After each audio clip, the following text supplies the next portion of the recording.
Hello Gopi, welcome to Z Connect. Thank you very much. Very nice to have you with us here. We're so honored that you're on our show today and we are getting to exchange a few words with you about the sport.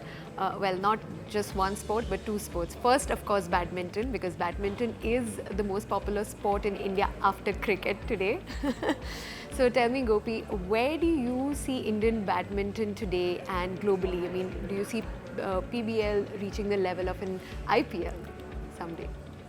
As a sport, cricket has of course reached phenomenal heights in our country. I'm so very happy that badminton in the last few years has grown tremendously. Yes. And I do hope that we achieve a stage where at least 100 badminton players in the country are earning enough to make a good life out of the sport. And it's still a long way away from that. And for the moment, I'm just very happy that in the last 10 years or so, the sport has grown tremendously, and lot players have taken up the sport in the last few years. Tell me, Gopi, what does it take to train champions like Sindhu, like Saina Nehwal?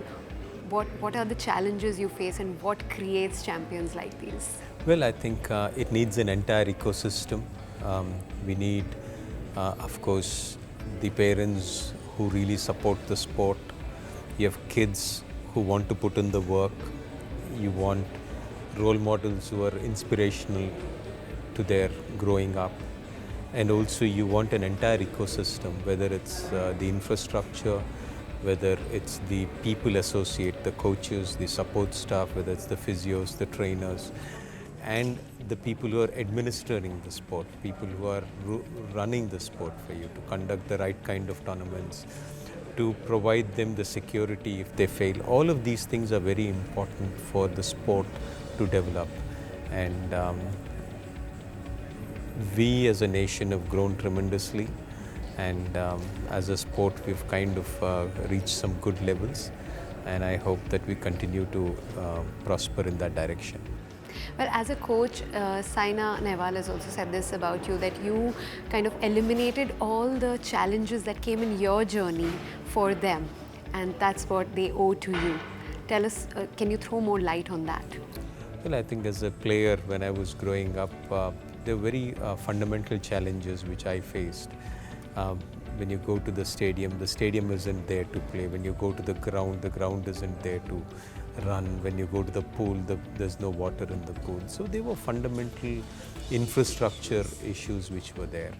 Then there was an issue about coaches. There was an issue about sparring partners and players to play against, or competing in different tournaments internationally, or the right kind of support team at those tournaments. So all of these were challenges which I faced when I was growing up. And when I became a player, after all these things also, I realized was, agar मैं player बन सकता है, तो कोई भी बन सकता है. So that's the kind of intent I had when I started coaching. Right. And I didn't want these to be challenges. Yes. You can have fresh challenges, but at least these fundamental things should not be a challenge. So yes, today we can talk about as physiologist or a psychologist or a biomechanics, but at least the basic infrastructural challenges were taken care of. And the last few years have been phenomenal because we also have a lot more corporate awareness and support, government pushing through and supporting the sport. But the initial years were, yes, a lot of struggle, and I really credit the entire academy for bringing that together, and players like Saina, who started off from the very beginning, Yes. never had to bother about the fundamentals ever. That's wonderful. PV Sindhu has also said that you would design training programs, they were like tailor-made for each and every player that were suited for their development and improvement. Tell us more about that. Well, I think at that level, or even if you're aspiring to be that level, it's very important that each player has to be looked at differently.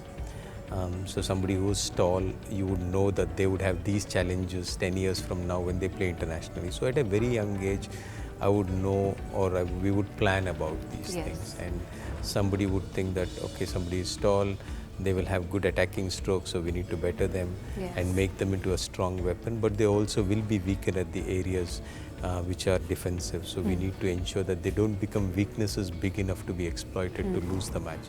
So you kind of work on each of those elements from a young age. And it also helps that somebody like me who's played the sport and also has the experience of coaching, you can actually do these things a little more easier. But I think it's only possible because of the willingness of the players to understand and believe and trust you, and also the entire team which comes around, and you're able to build that over time. Wonderful. My last question to you, can we see badminton growing in this part of the world? Can we, will we ever see the PBL coming to Dubai? I hope it does. I think that Dubai is a natural extension to India in some ways, because culturally also, and also with the number of expats living here, it is a great place too. There are a couple of Indians, Tanisha and Ravi, who are actually playing for the country from here. So I'm sure they're great role models for younger kids to participate in the sport and be inspired by them. And also I think because of the weather and because of the reasons of, say, dust or heat or being indoors, I think the sport inherently has an advantage. And I do believe that sooner or later we will be growing in Dubai as well, and the rest of the Gulf nations. Wonderful. We hope for that too. Thank you so much for talking to us, Gopi. Thank you very much.